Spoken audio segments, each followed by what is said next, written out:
friends, and welcome back to Emma Rose Reads.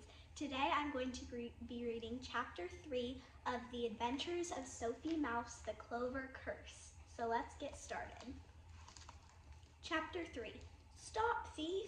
The next morning after breakfast, Sophie packed up her things. She folded up her easel. She put paints, brushes, mixing jars, and a water canteen into her satchel. She tucked a pad of art paper under one arm. It would be a lot to carry, but Sophie didn't have far to go. The clover patch was a short walk from her house.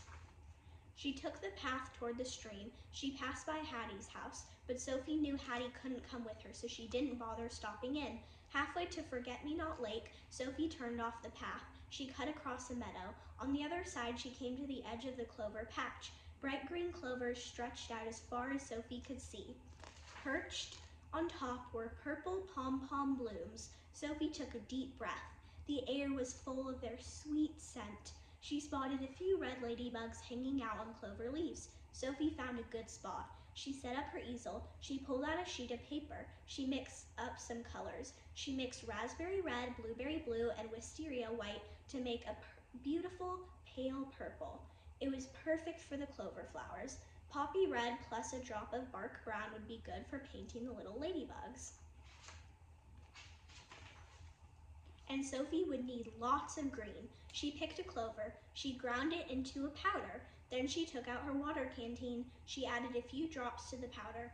Clover green, she announced. Sophie began to paint. She made the lines of the clover stems. She formed the heart shapes of the big leaves. She dabbed on the pale purple. It made the clover flowers look fuzzy. Sophie was lost in her work. She did not hear the bees buzzing by. She did not see the butterflies playing tag overhead. She barely felt the breeze on her fur. Sophie also did not hear an animal rustling the clovers. Suddenly, a young chipmunk jumped out from his hiding place. "Oh!" Sophie cried in surprise. "Hello!" The chipmunk didn't answer. He stood beside Sophie's easel, flicking his tail. He put his nose up close to her painting. He looked at Sophie. He looked down at her paints. Then in a flash, he grabbed the paintbrush from the jar of clover green. He zipped away. "Hey!" Sophie cried. "Stop!" She dropped her other brush and chased after him. "Come back here with my paintbrush."